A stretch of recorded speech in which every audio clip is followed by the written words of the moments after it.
These are exciting times that we're living in. It seems every day there's a new story about the farmer's market or autonomous vehicles. Anyhow, the subject of tonight's meeting is the shrinking role that members of the public and our community are playing at City Hall. I don't know if you've been following it, but there have just been a number of decisions recently that have been very concerning to do with limiting public comment. Decisions like, again, the farmer's market being moved a block over without really any public hearings, any public input until the deed was done. I'm sure that all of you have burning issues on your minds as well. And so Tim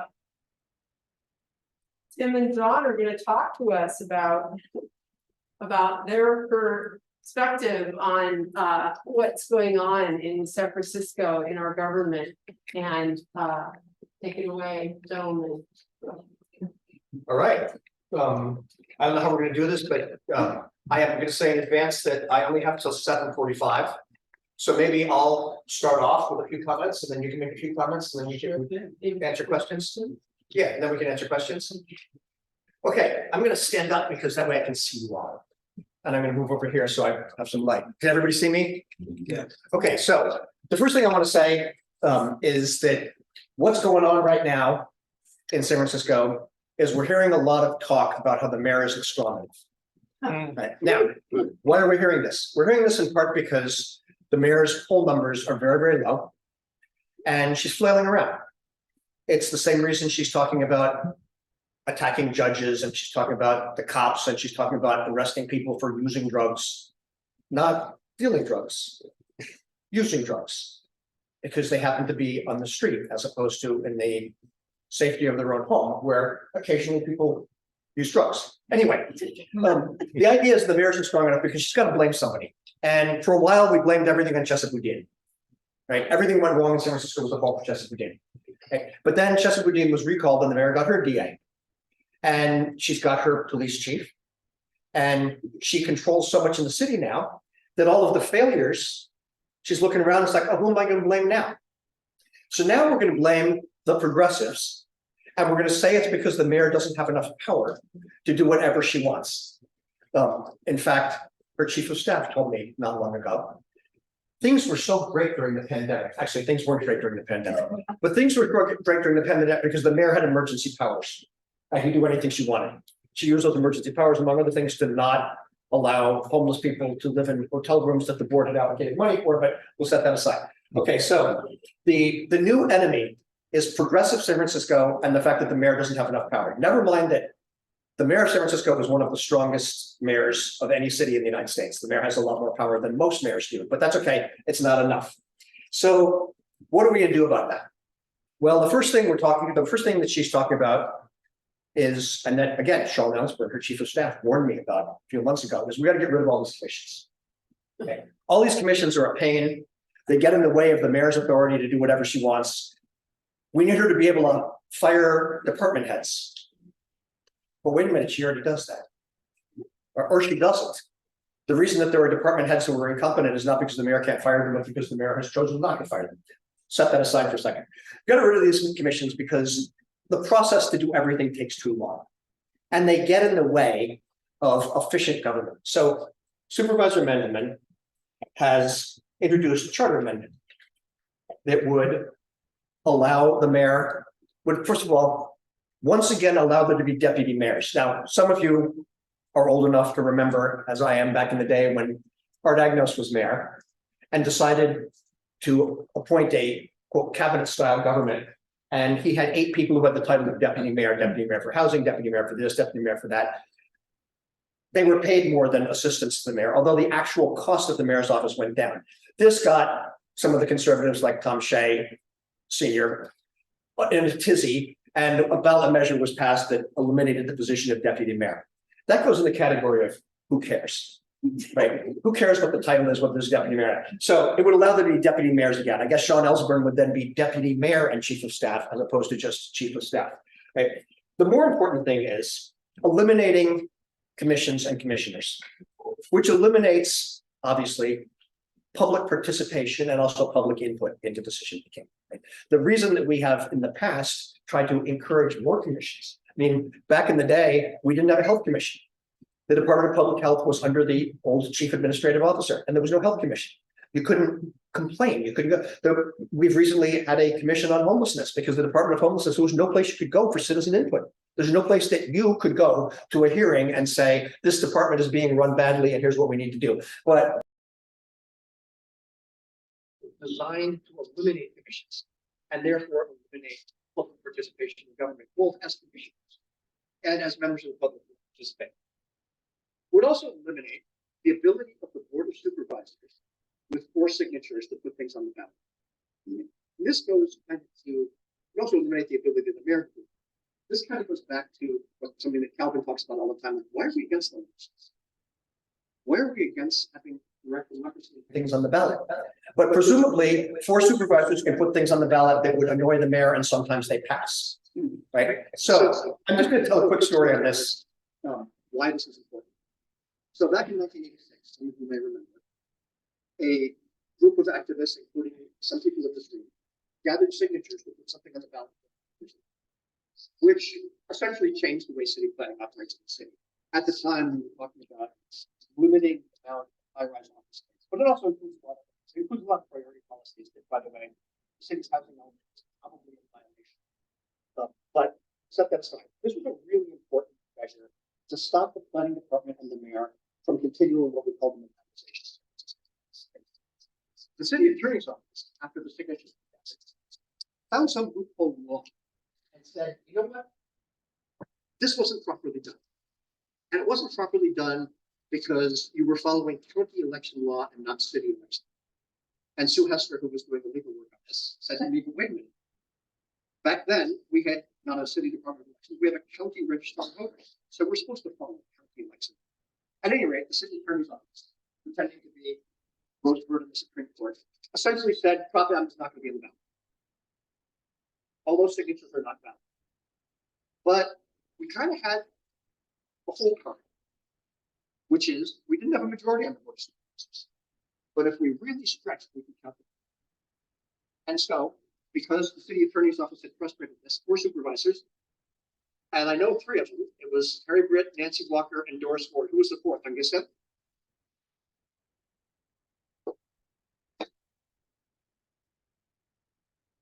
I think it was Dick Hungus. No, Sue Grimmer was on the board yet. Was it Willie Kennedy? Okay, so we got 4 supervisors to sign their names on to put this on the ballot, and Prop M was on the ballot and won, and has changed the city in very serious ways. Doesn't always seem like it, but think of that much worse things could be. Right? So the idea that a minority, but still 4 supervisors can put things on the ballot is a source of great frustration to the mayor. Right? It would also allow the mayor to veto supervisors' appointments to commissions. One of the big years is the idea that many of the most important commissions are not entirely appointed by the mayor. A majority is still appointed by the mayor. She still controls the commissions, or he, when the mayor's veil, controls the commissions. But the supervisors, the district elected supervisors, have some say and can put some people on to at least offer a dissenting voice. Now, the mayor wants the ability to veto supervisor appointees to commissions, making it that more difficult for the supervisors to put people on commissions who the mayor doesn't agree with. We're also seeing and I have been worried about this for a while now, we're seeing an attempt to get rid of district elections. And that's a big, right now, this seems to be centered on former supervisor and Superior Court Judge Quentin Cobb and a guy named Bob Bishard, who many of you have never heard of, who hasn't been involved in politics in San Francisco since like 1983. But nevertheless, they have an office out on West Portal Avenue.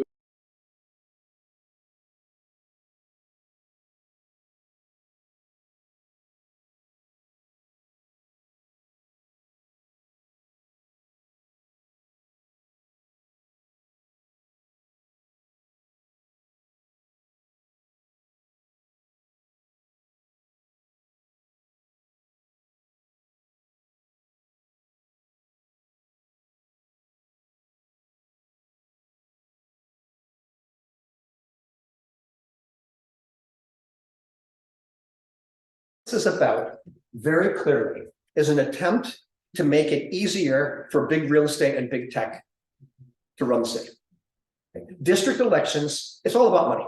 If you have district elections supervisors, you don't need $2 million to run. And in fact, we have seen, including in this district here, right, a group called Neighbors for a Better San Francisco, which is controlled entirely by big real estate and tech money, spent what, $1 million trying to keep Dean Preston from winning.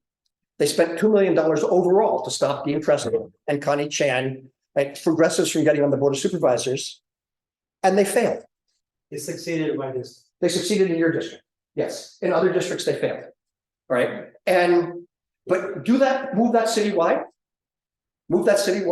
and that kind of money makes a huge difference. You can actually get elected from a district, as John well knows, by knocking on doors and by raising a little money and talking to neighbors and doing grassroots community organizing. Much harder to do that on a citywide level when you're up against $5–10 million. Right? That's what this is about. This is not about streamlining commissions. This is not about, cutting red tape. This is about undoing all of the reforms that progressives have done in the last 20 to 30 years to try to give a chance to grassroots politics up against big tech money. That's what this is all about. Right? And that's why we have to oppose all of these efforts, even though it sounds like streamlining and there's too many commissions. That's not what's behind this. This is big money. This is big real estate and big tech wanting to dominate San Francisco and showing frustration that thanks to progressive reforms over the years, they have not been 100% entirely successful. And they won't be happy until they are 100% entirely successful. So that's what this attempt to limit community participation, to make it harder for people to be on commissions, make it harder to put people on commissions, make it harder for you to participate in government, and to allow big money to have a larger role. Like, district elections is about district representation, it's about a whole lot of things, but in my mind, the most important thing about district elections is it prevents big money from controlling the entire city. Right? And so that's what's going on here, and that's what this is about. And I will stop there and let John give his perspective, and then we can take questions. I'm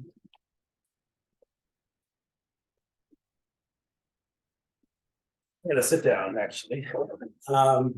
Thank you, Tim. Actually, I thought that was very well done, and I think what I would add is just a different perspective on the same subject and I see the same things happening in San Francisco. First of all, we don't have we have a major leadership problem in this city. We have, it's not a problem with the Board of Supervisors. It's not a problem with, government is completely broken. It's not working. We don't have anyone inside the mayor's office that has the ability to fix the problems that the city has. And I think it's built by design that way. Under this way that tech and the real estate industry wants to show that government is not worth investing in, that government is broken, doesn't work, it's in the way of people making money and making wealth, and it needs to actually, break down even further. And there's no other plans that they have in place about how to improve government. There's no discussion about how to fix problems in government. And I think they want to elect candidates who will undo the work that grassroots candidates who look at good government, good policies to serve everyday San Franciscans have done these past 23 years. And I actually believe that there's a wild possibility that we can actually beat them because they have nothing to offer.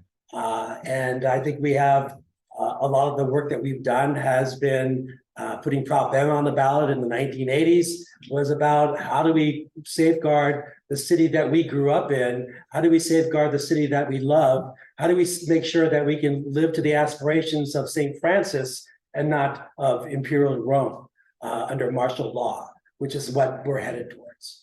And I think that's a lot to look for the next year. I just saw one of the candidates today. I heard Bilal Mahmood, who is going to be taking on the district supervisor here. I think it was last night or maybe the night before, had a fundraiser and in one night raised $100,000. $100,000.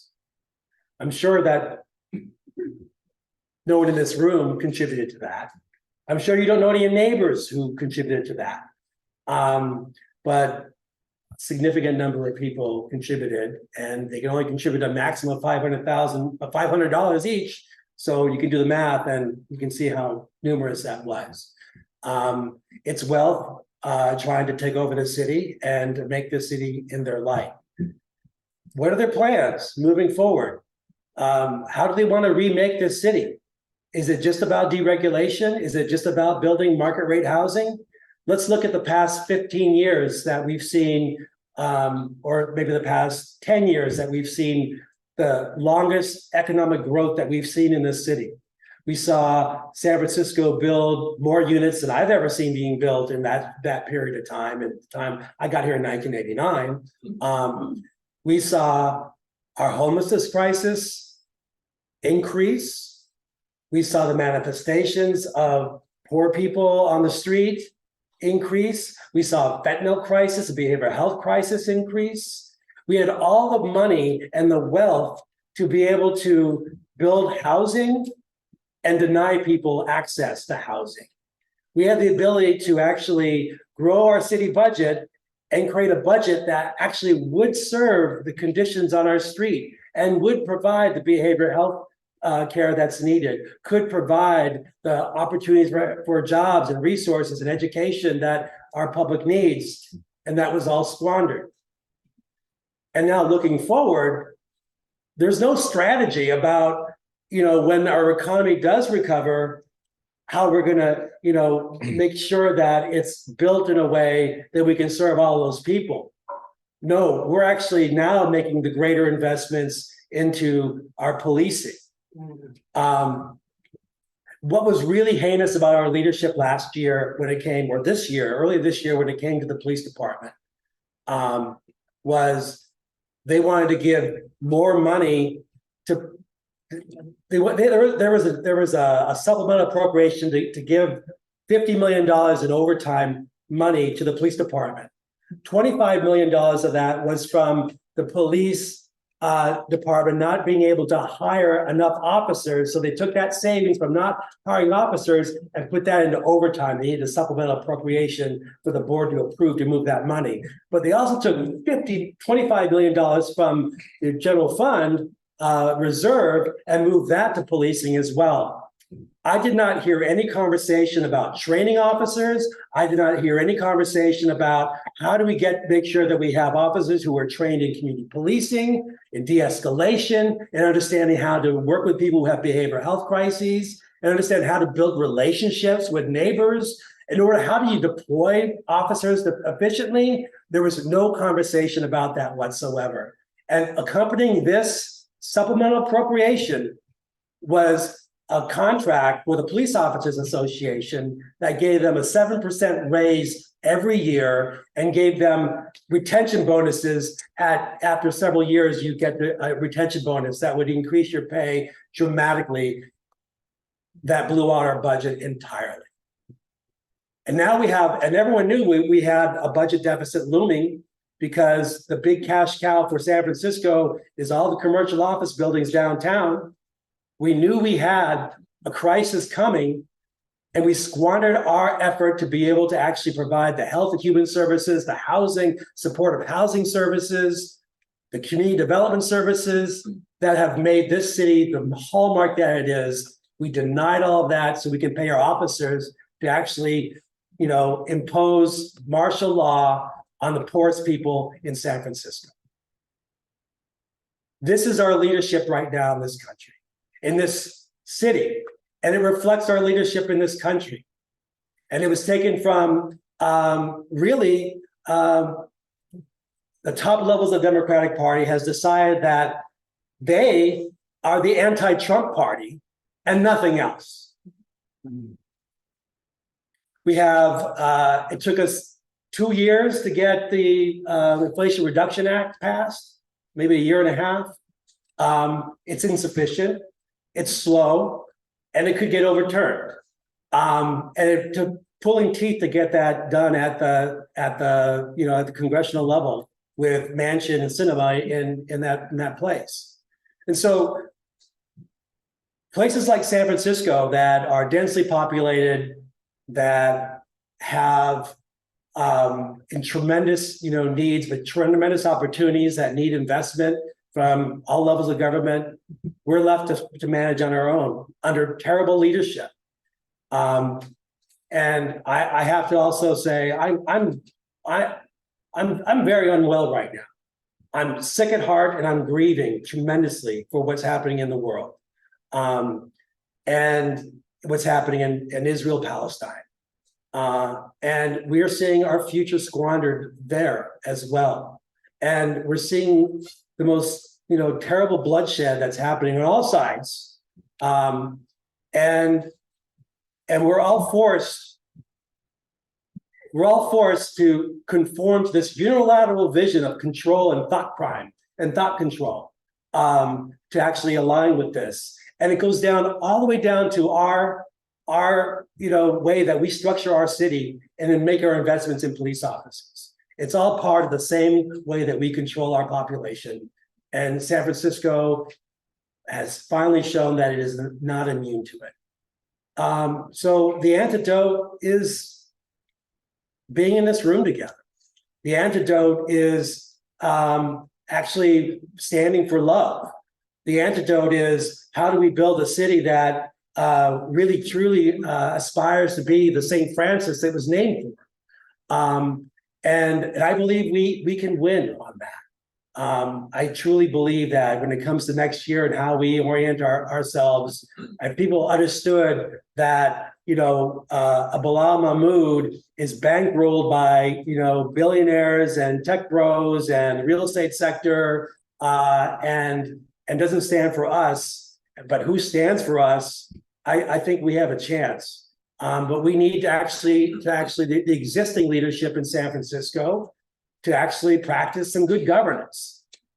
And I'm not seeing enough of that. Certainly we're not getting it from the mayor's office, and the whole effort is to divide and conquer to create the conditions that I think the board has to operate under, which is a constant crisis mode, but it also prevents communication from happening there.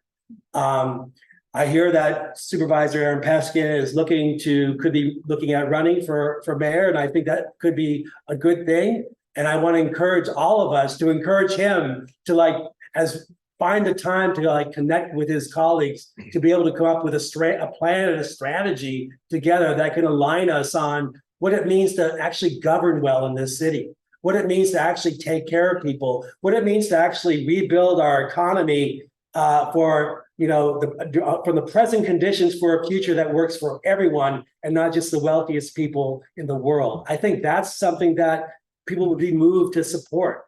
How can we make sure that we don't get in this situation ever again because of runaway wealth that doesn't serve everyone? That's a simple thing to come around.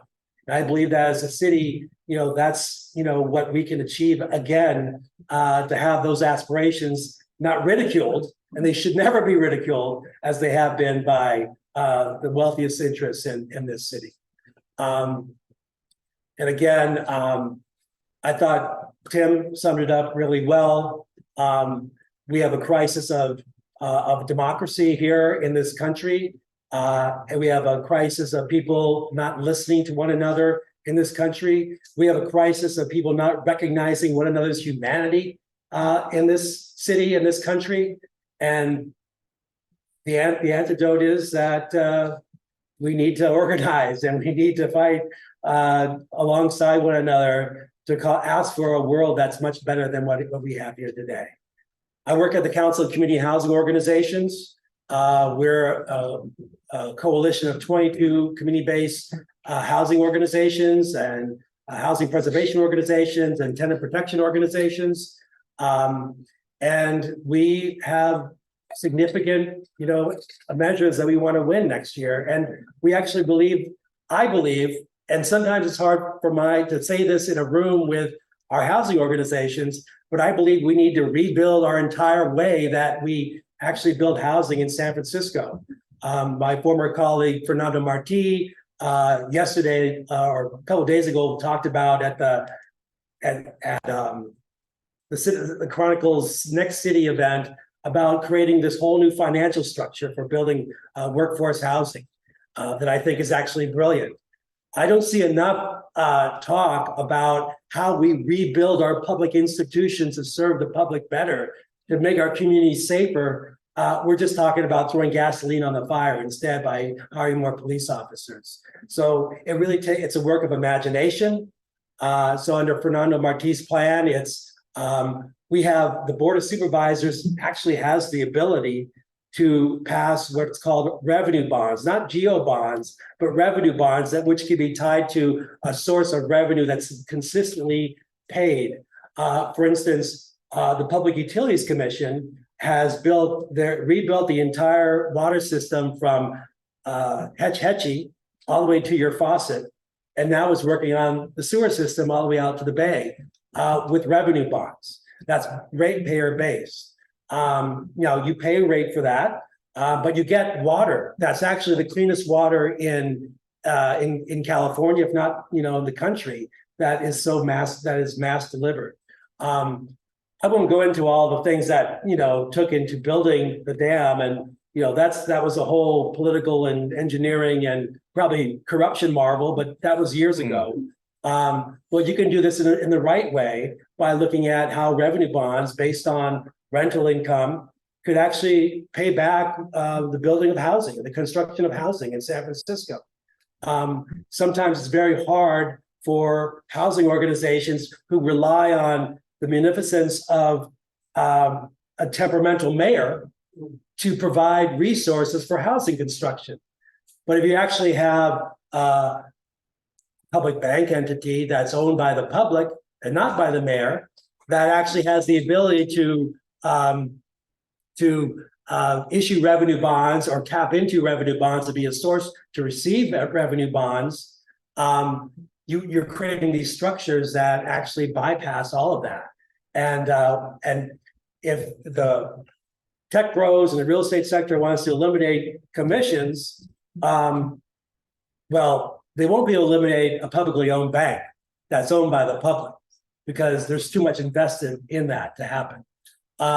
So with a revenue bond to be able to look at a whole block of the city that could be used, could be rebuilt with and paid back with the salaries of everyday people who aren't making like bank, but who are actually making what an educator would make, or a nurse, or a doctor, or a janitor. Like, when you have a job, you have the ability to pay back a revenue bond. And you just structure the housing so that you can meet a lot of different incomes, but cap it in a way that you're not actually, people aren't paying a bigger part of their salary than they should. These are ideas that are out there, but our governance system is by design, doesn't want to receive them, doesn't want to actually try to rebuild and improve itself. It just wants to actually survive politically the next day. And so this is something that, when I say is a way that we look at our government, our approach, our relationship with government, it should be based on our relationships with each other in our neighborhoods, in our communities, that we care about one another, we care about everyone being safe, we care about people being educated, living in safe housing, having good jobs. Like, this is what our goal should be. They should be very simple and not making the kind of wealth that's there. And we have so much experience running our city that we know how we can actually make improvements. I'll end with this. It's just how broken things are. Several of our community-based organizations in Choo Choo run permanently supportive housing and supportive housing services. Supportive housing is housing for people who often are formerly homeless, but provides an array of services so that can help them be stable in their housing, access to behavioral health care, mental health care, substance use treatment, opportunities for job placement, family support, or healthcare support, senior support, nutrition. All these things are part of creating a rich array of services. And right now, we have 7,000 people who are homeless on our streets. And we have maybe, I don't know how many overall, 3,000, let's say we have 5,000 supportive housing units in the city, 10% of them are vacant. And the city can't figure out how to rapidly close those. The best they can do is say by January 30th, we can get to like 7% vacancy rate, but it's gonna be really hard. We also have a situation where a lot of our housing organizations serve people who are not paying rent and they can't collect from them. And there's no carrot or stick approach to be able to put that in place. And there's no leadership from the very top of the government to actually fix this. And so all this talk about, resolving homelessness, and we need more police to go after homelessness, and people actually need to be going after the users of drugs and not the actual dealers of drugs. And it's all a racket. And it's all there just so that nothing gets done. And people get angry and they throw out members of the Board of Supervisors and they keep the most authoritarian approaches to government in place. That we need to break.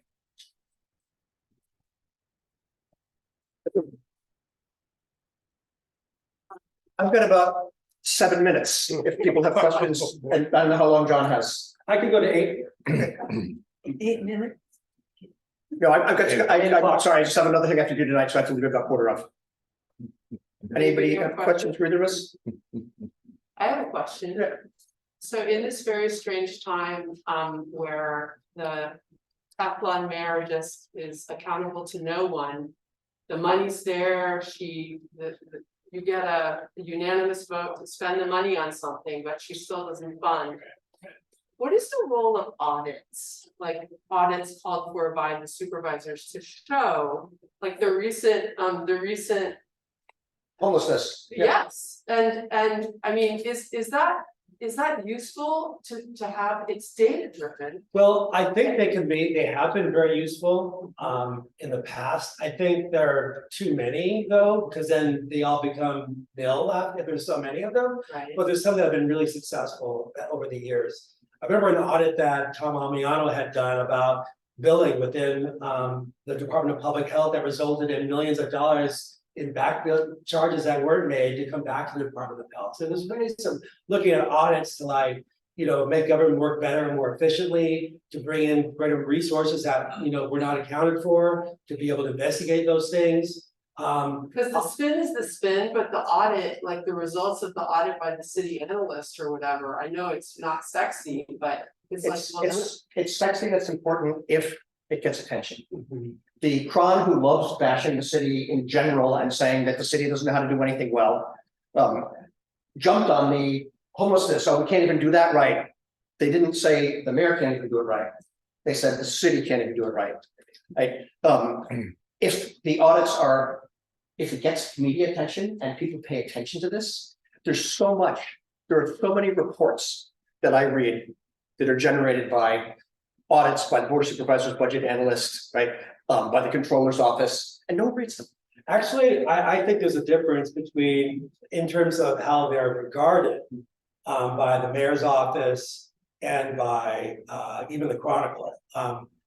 The budget analyst is seen to be more politically driven because the board usually asks the budget analyst to do that, because the budget analyst works for the Board of Supervisors, so they're seen as biased. Although there's like phenomenal reports that come out of them. We rely on them as really important to help us, develop us. I don't work there anymore. Help the Board of Supervisors develop policy. But the audits that come out of the controller's office are seen as more about the efficiency of government and more neutral about how to make improvements. And those are well regarded by the mayor's administration, but they actually can be very, they can also ignore them.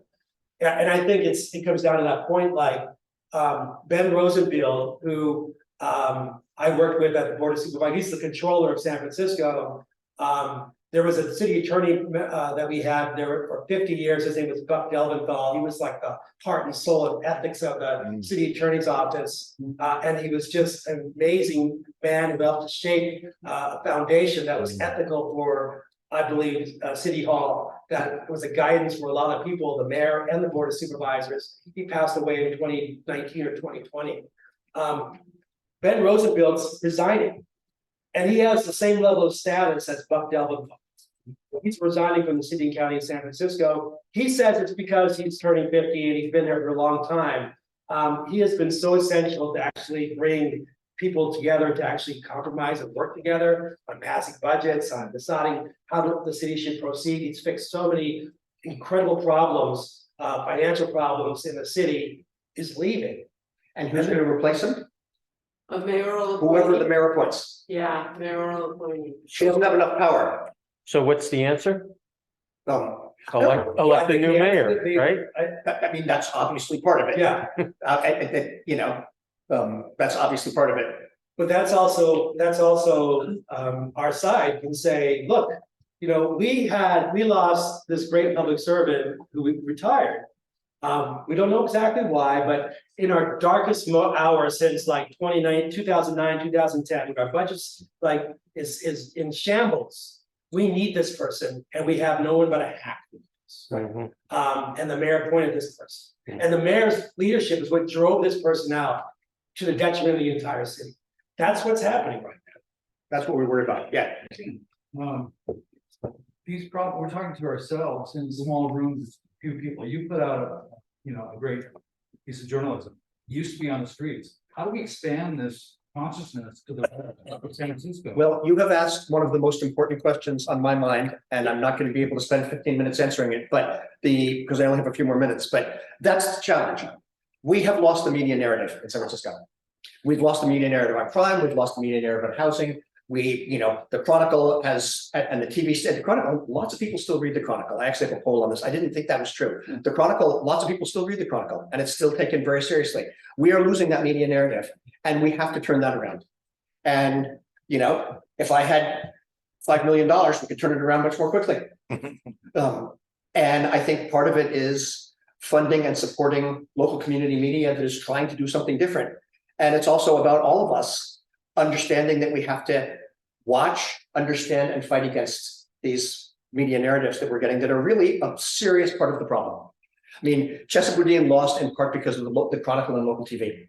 I mean, the local TV stations were just terrible. Every single crime that happened in San Francisco was Chesapeake's fault. The Chronicle was the same way. And that media narrative, which the mayor created because she wanted to get rid of Chesapeake, now she's having to deal with. Because now she's got her own DA and her own police chief, and people still think that the city's overrun with crime. And so now she's going to blame the judges, and then she's going to blame the quote progressives who had nothing to do with this.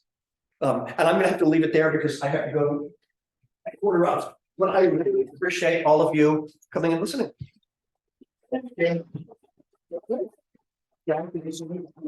Come back. Of course. Anybody else have a question for Don? It's kind of general. Connor. You got to make public well. One of the things that I worry about is the demographic changes that are occurring in San Francisco. Are they working for progressives or are they working against progressives? Well, I actually, I put a layer of redistricting on top of that. And then I think you can say they're working against progressives, but the redistricting process last year was just a broken train wreck. And there was a foregone conclusion that was probably written however you saw concentrations of wealth. That was going to be the deciding factor of how lines were going to be drawn. And it was already a foregone conclusion. That's what they wanted to do. The redistricting task force that met for, 9 months. Their final product, during the process, they never showed their work. They never talked about what they were trying to achieve. Mark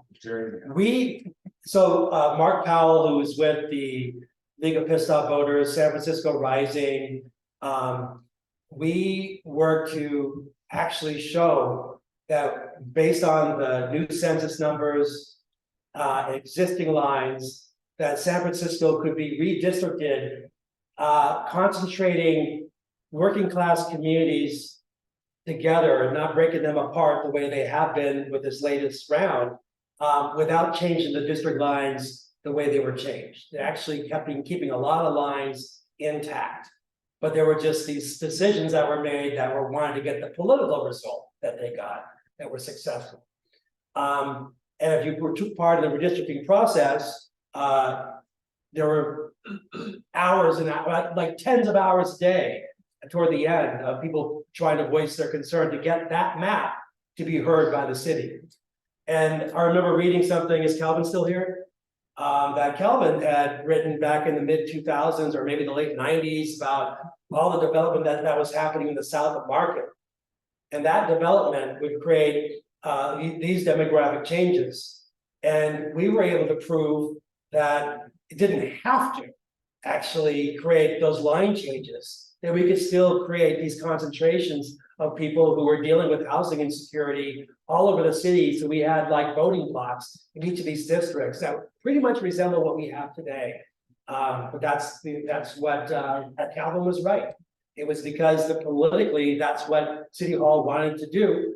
The mayor's office and the tech bros, Growth SF, paid for by Growth SF dollars, paid for by Michael Moritz and Together SF dollars, paid for by real estate industry and the YIMBYs. That's what they were able to achieve, was that level of redistricting, all for, who gets to own the real estate in the city. Have you had a chance to look at the proposed ballot measure of redistricting? I have not, the one that Quentin Kopp is doing. This is from the election commission. Oh, I actually have seen that. I gave some language for it as well. I haven't seen the final version. Before it was getting done. I was looking at it, working with Fernando Marti and other folks. I actually, the part about, I think we needed to define like communities of interest to be much more definitive about, if you look at what's been the past like 10 years or before the census, what was the major thing that affected San Franciscans? And that was the fight for housing and access to housing and the homelessness crisis that increased. And so I thought it made sense that people should have a stronger voice based on their class interests in the city, to be able to work together to have a supervisor that would align with their need for housing security. And that should be a factor in what a community of interest is in San Francisco. It doesn't have to be what every community of interest is, but that should be one that should be significant. And that was what I actually had to have inserted as one of the remedies that is in that measure. The other remedy that was important is that because the task force that approved the final maps did not show their work, did not show their rationale for how they made their decisions, that also has to be explicated as well.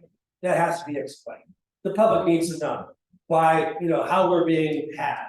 Because we were all had with that one, but not the richest people they wanted to have. They got exactly what they wanted. And so our side, we had it all laid out. We had so much transparency about how we came about. We organized in our communities to be able to actually go to the task force to actually ensure that, we were seeing a city that was really about, unity. And it was like beautiful to see like Black, brown, and Asian people all working together on that. And it was one of the rarest things, and I've been in City Hall, I've been working in the city for like 30 years, and that was like one of the peak events I thought of, when I was seeing how everyday people were actually trying to take on City Hall and the decisions that City Hall was doing, because there was so much at stake. And next year we have everything at stake.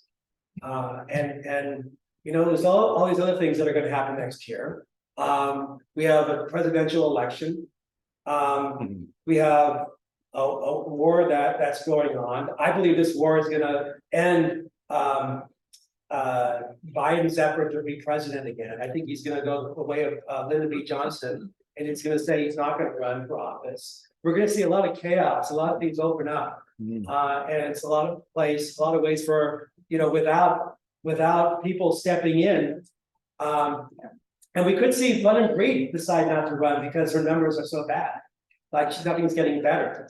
That could happen, but then there's how does in that moment the ruling class is going to try and get everything back together again. So that's our opportunity to actually, in fact, everything's kind of falling apart right now. It's our opportunity to actually put forward some real solutions to the crisis that we're experiencing government. We need our own candidates. We need to grow our own candidates. It's not gonna be folks our age in this room. Mhm. We need some young folks Yeah, to really get involved. We're also gonna lose, we're really gonna lose it all at that point. yeah, and we have a generational gap in this city. Yeah. I think it's amnesia, mass amnesia, and an identity crisis. So we got to get to the young people. I'm seeing like, I come from District 11, and when you're all here in this part of town. Our district is like incredible, like talented young people who are organizing like crazy. Mhm. And District 11 will be residents are some of the main folks who are taking on APEC, which is coming to San Francisco. I'm not sure if you all know what APEC is, Association of Pacific Economic Cooperation. They're having their summit here at Moscone Center. We've all been hearing about it. Mostly we've been hearing about it. Is this something that San Francisco can put on? Is San Francisco going to be able to pull it off? Is San Francisco going to look good enough for all the journalists that are here? But APEC is really about transnational corporations and the governments that serve them from around the Pacific Rim, carving up the world for their profit. And the way they're putting on this event and running roughshod over the neighborhoods of the South of Market is doing exactly what they do to the indigenous communities, the workers, the families, the women, all over the Pacific Rim nations. And that's what needs to be exposed.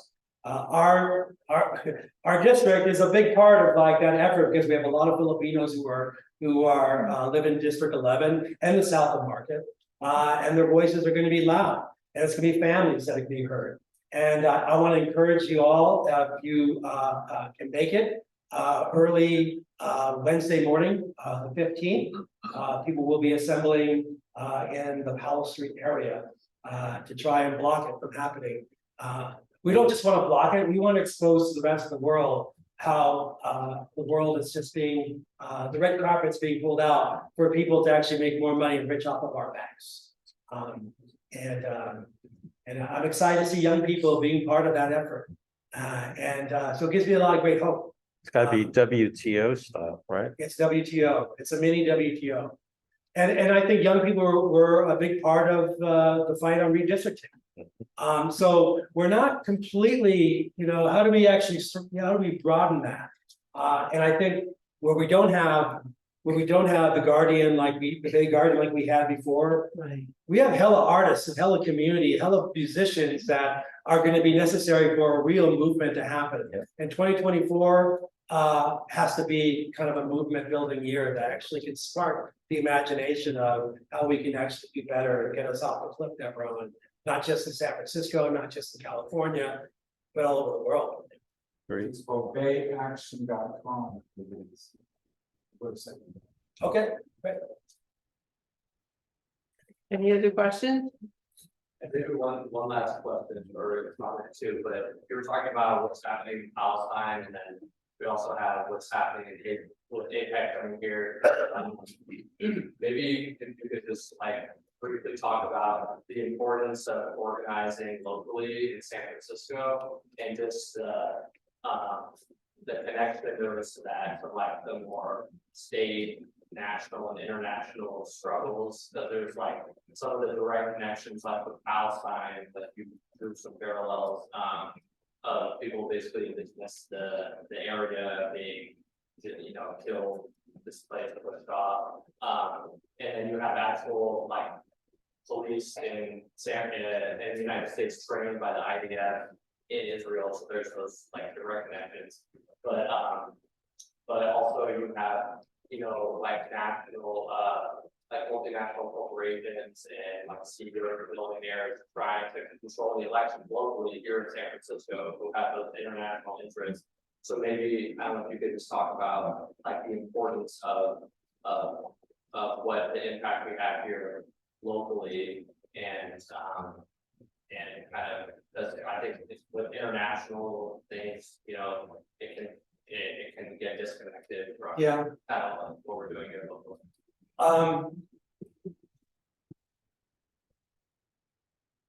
Before I start, I believe that London Breed went to Tel Aviv, which is actually a surveillance like tech sector. And now she's doing surveillance legislation. It'd be interesting for a journalist to connect the dots on that. If there's any What does that mean? Surveillance? surveillance technology, like cameras and. Oh, and surveillance. I guess it was like. Yeah. Biometrics and a lot of that. Yeah. Which I think it's kind of what is, we're expecting it to become the United States, but she was purveyor of that. Okay. I don't want to sound like, I don't want to sound,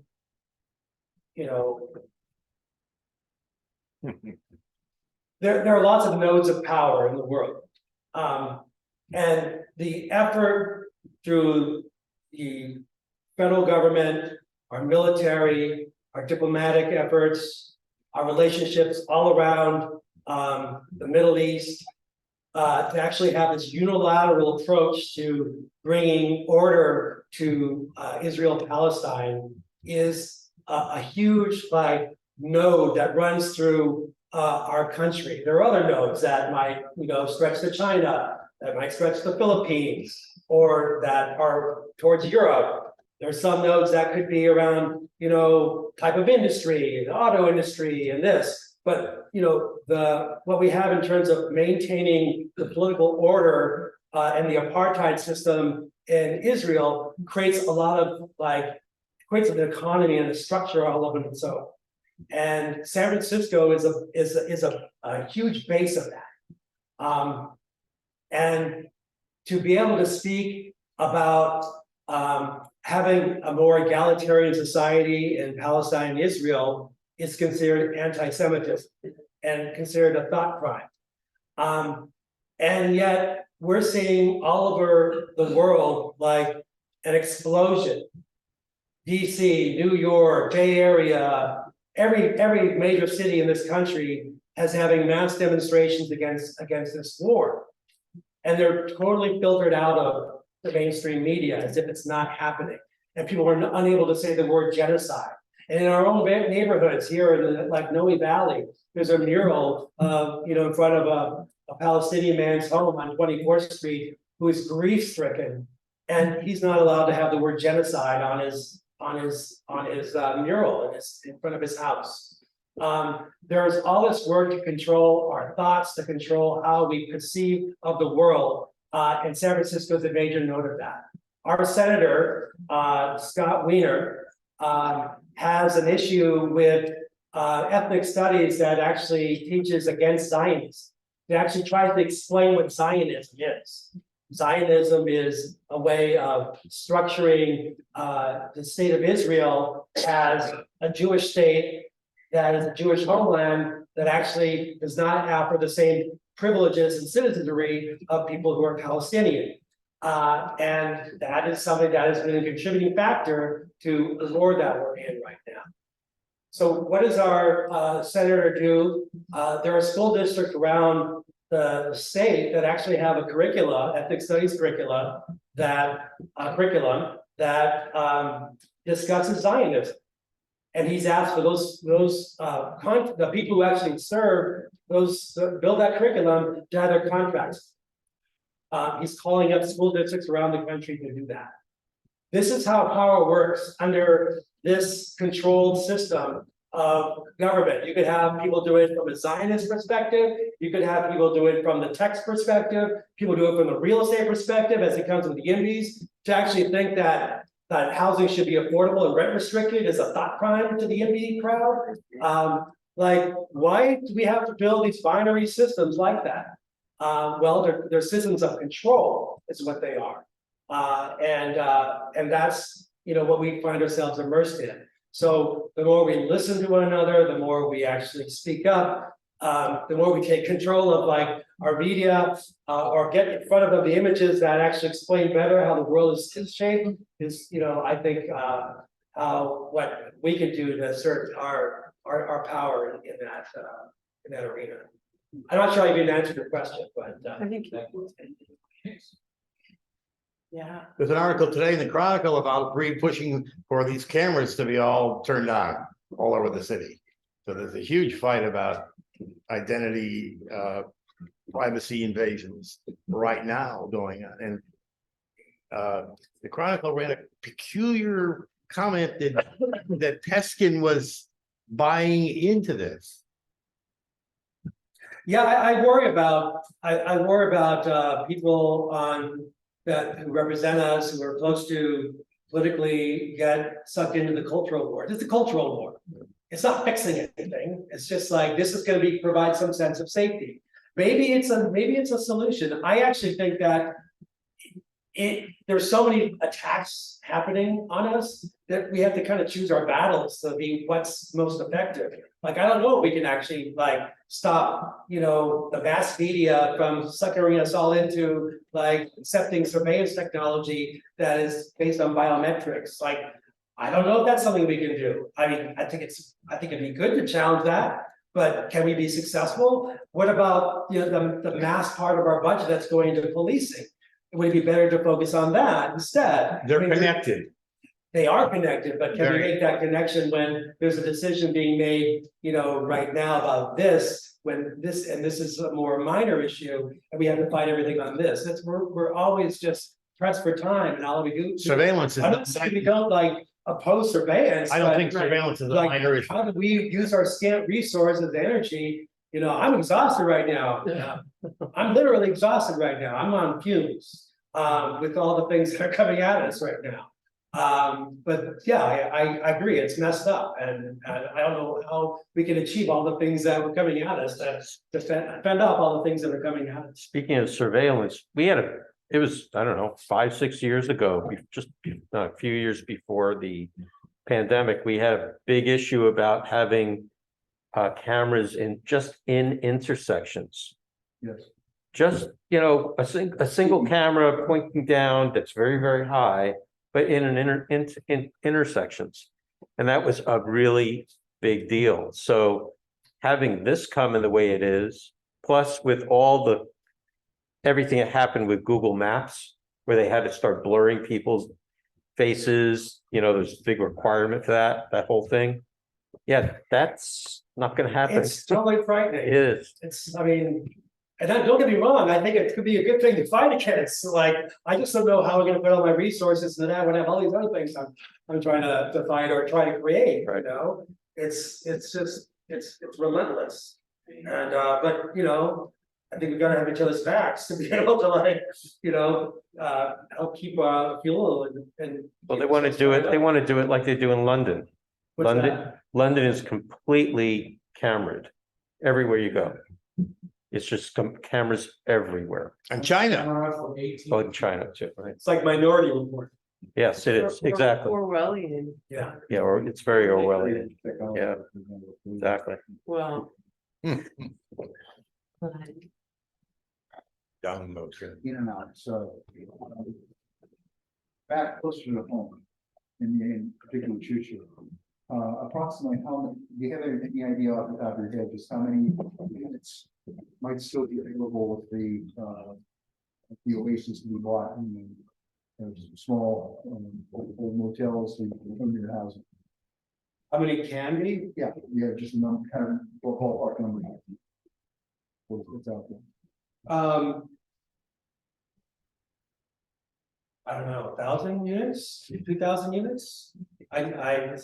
Someone come to me recently, the city actually could have the resources, but they can't even fill the vacancies they have right now. I mean, it's just like, but I think that's also like a ploy, so they don't have to try, right? But there's enough to actually help resolve the issue. But they don't have a system in place, and nor do they want to actually, that's successful enough to actually, take all that real estate off the market for, that would, a lot of, yeah. You mean the mayor when you say they, right? They, the mayor, they, and the people that she serves, who are the real estate, people who want. Angel investors. People who want that land, like any part of land that's you wanna set aside for affordable, you're taking away future profits from rich people. They're gonna fight you on that. That's why we have the fight we have, and this stupid argument about if we build enough housing, we're gonna see the cost of housing come down. Well, we did that the past 10 years. And it didn't go down. So we just have a lot of vacant units. Right across the street, the project that's going up across the street. Right? I mean, we were able to get that commandeered by the city to do exactly what we need, right? 100% affordable housing, real affordable, right? And not let that happen.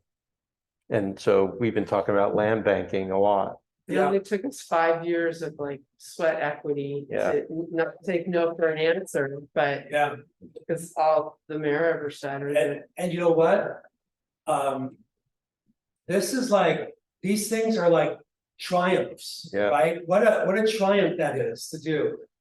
When our houses are successful, like the IMBYs actually, like, they mock us. For like, oh, well, you were successful because of SB 35, like, it wouldn't have happened without that. It's like, no, it wouldn't have happened if we didn't like Right. organize for like 10 years for it to happen with the love of our community. Yeah. And fighting the mayor's office as well, because she was actually slowing it down as Mhm. well, right? So incredible, like, you know. Yeah, they call us NIMBYs. Yeah. You know, because we didn't want it to be more than like 6 stories because of the cost. They wanted it to be like 8 stories because they want density. You know, and they're not in real estate. They don't know how these things work. So it's all just whoever put something in their ear, they just parrot it out there and believe it's real. And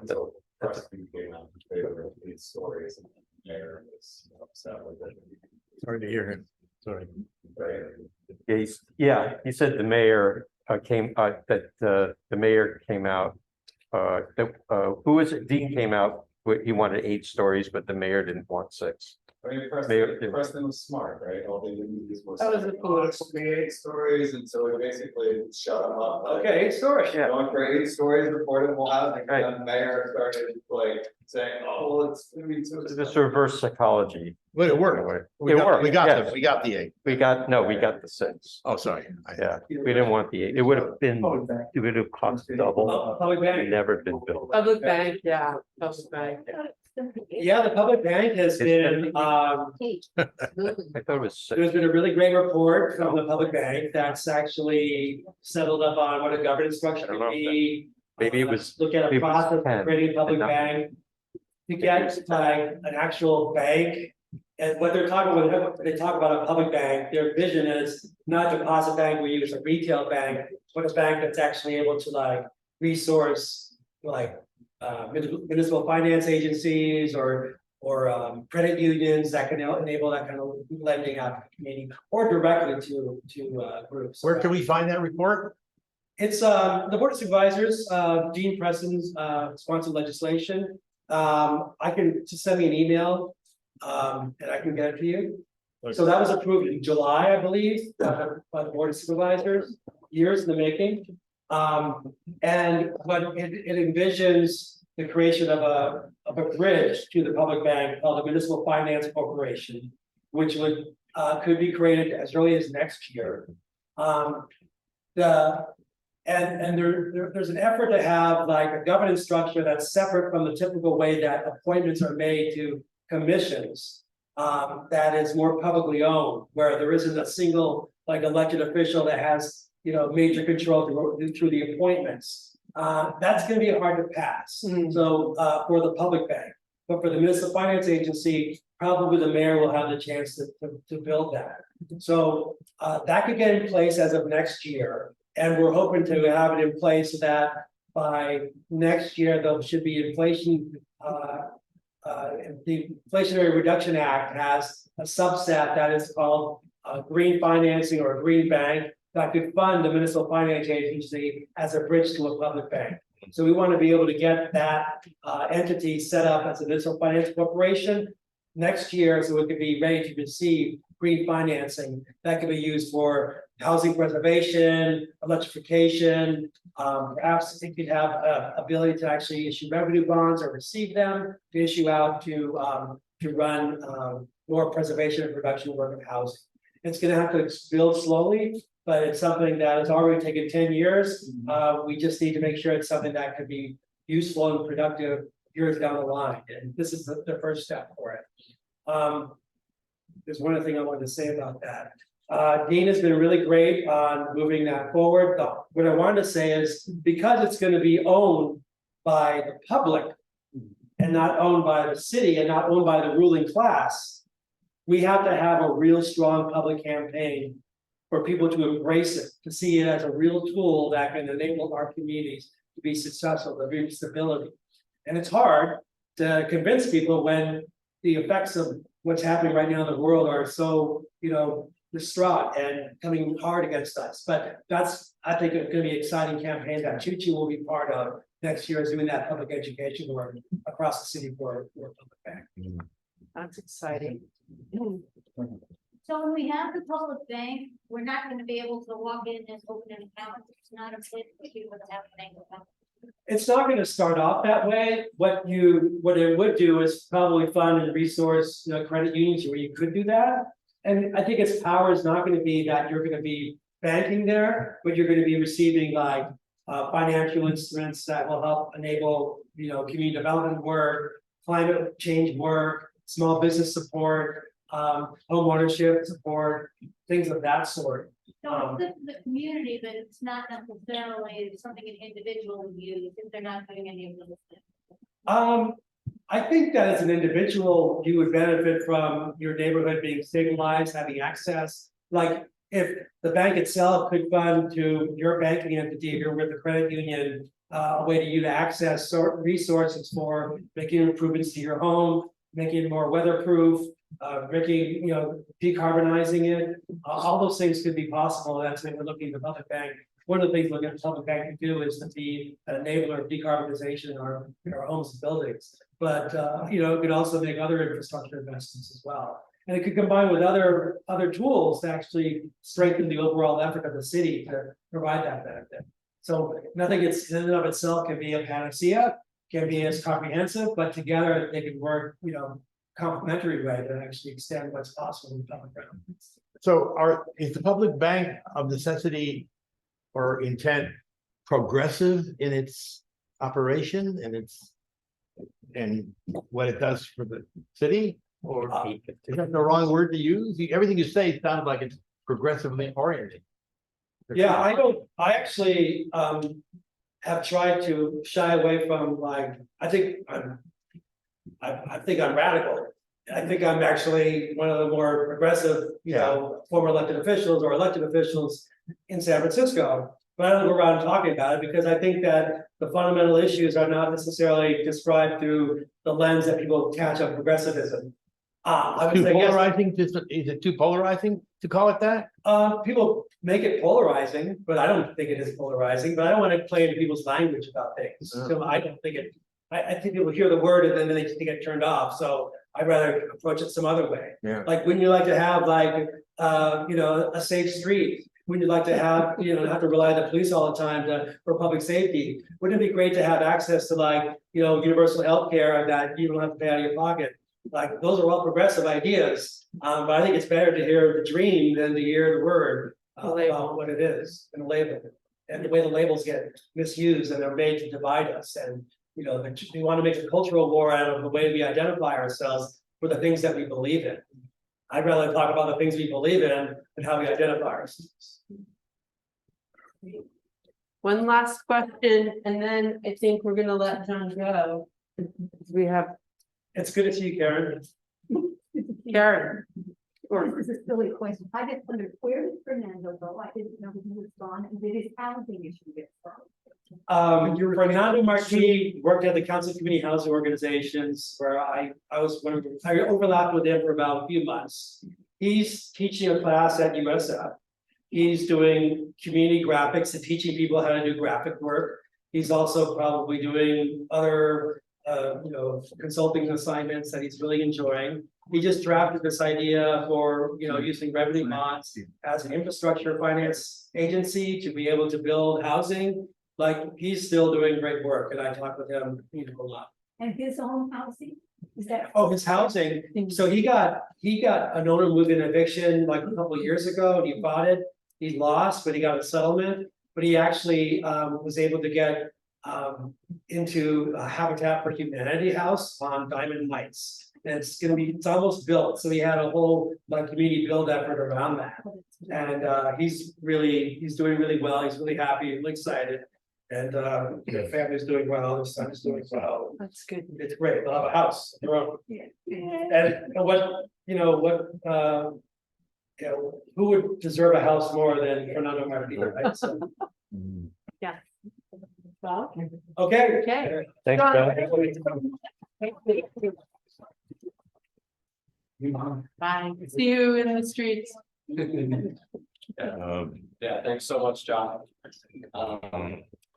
Yeah, so I think now we're gonna go to Tess to do just announcements about the bylaws part of the vote on folks' ballots, and then we'll do announcements. So Bruce. And Bruce is going to speak. I thought Bruce was talking about, oh. Bruce. Oh, you want me to do it now? Oh, okay. Sure.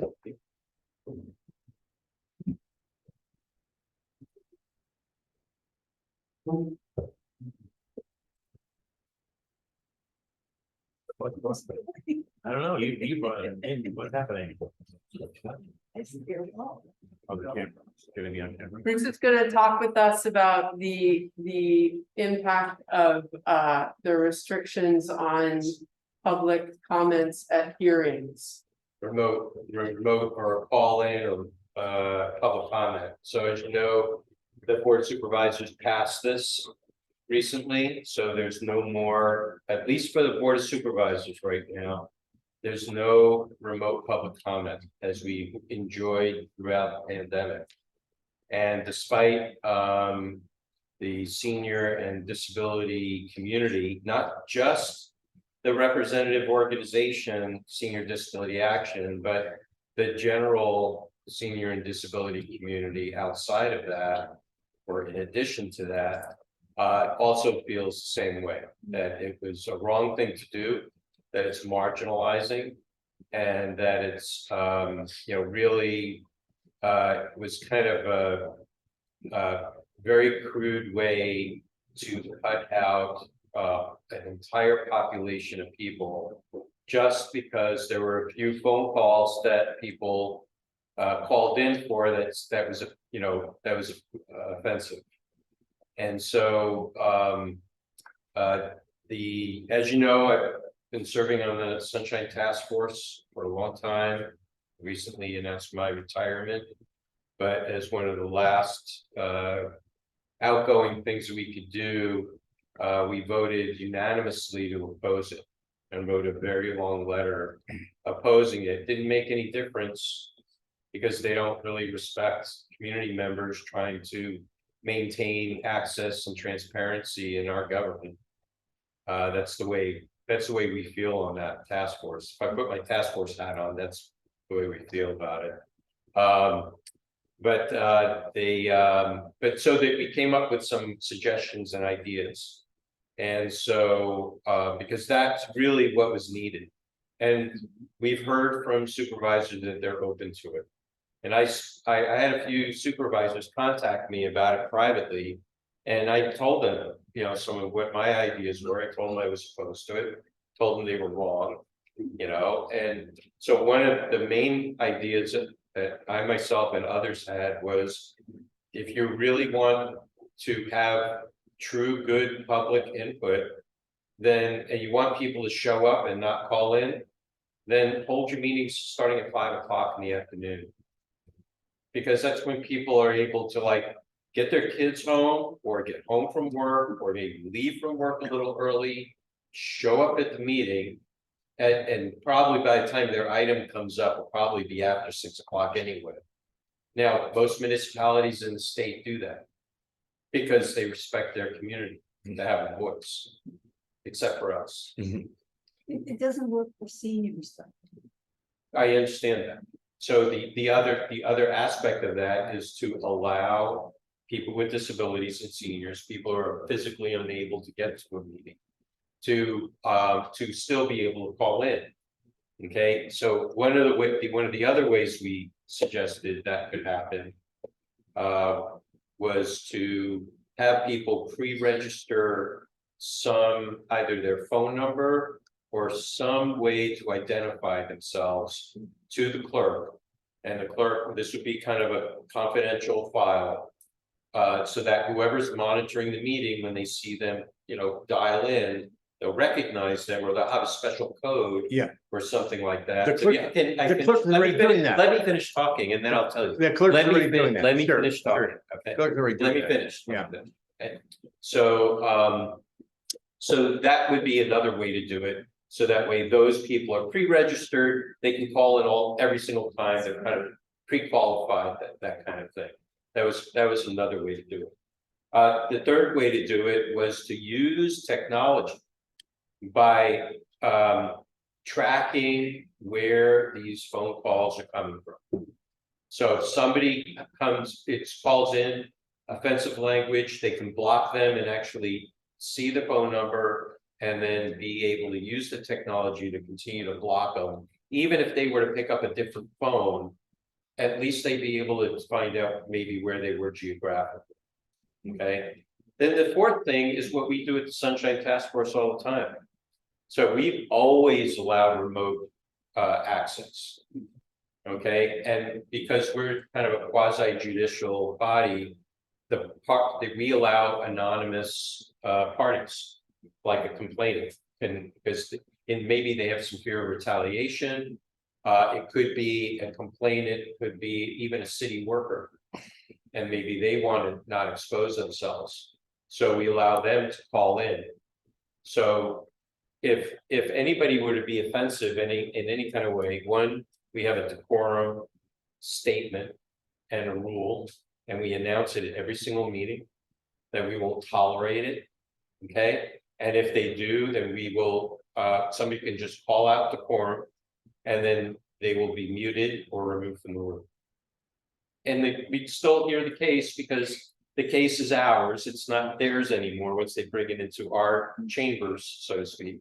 Okay, so we'll continue it and we'll still support, because the task force is working for the people. It's not necessarily working for the government, so to speak, right? So, and then the other way we do it is if somebody was on the phone and they were being very offensive, we all start talking at once to drown it out. And then we mute them.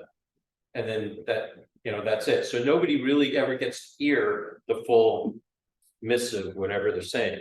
And the supervisors can do that too, and sometimes it's kind of fun. Everybody's kind of, doing it all at once. All right, now I'll take questions.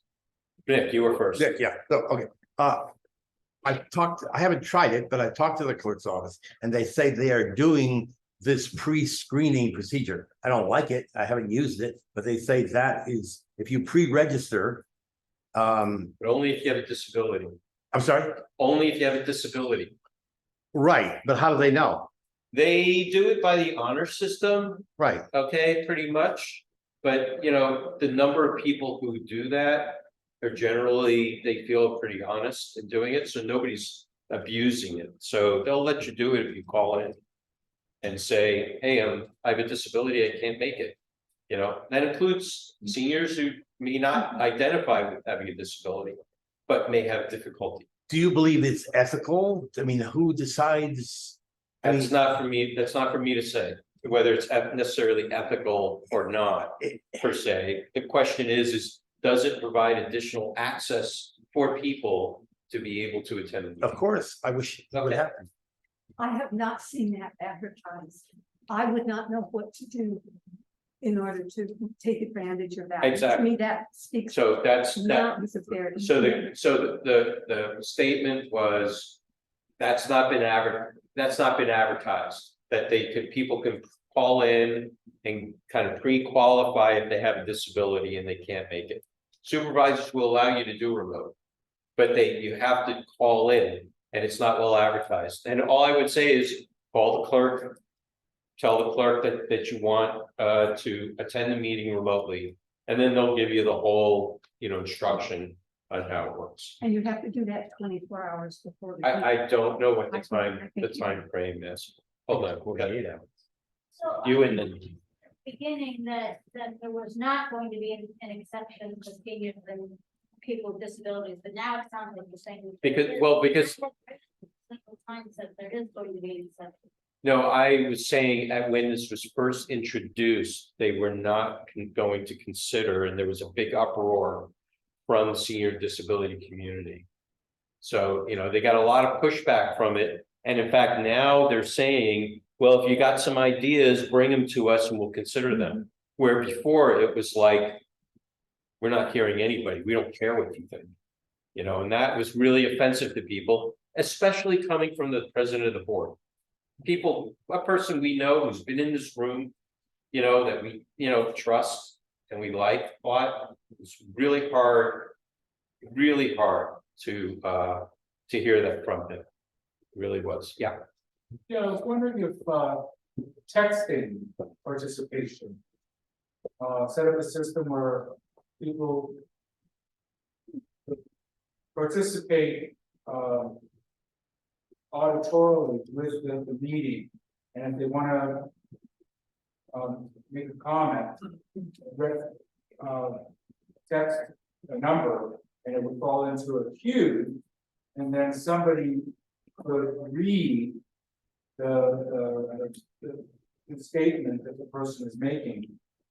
And that way, you screen out, or modify people's bad language, or they have someone that could read the text, now of course, it could discriminate against land, of course. But someone could participate by texting their comment. The response that you'll get from the clerk's office is that would require us to hire additional people. And we are not funded for that. And we're too busy to give up any of the staff that we have.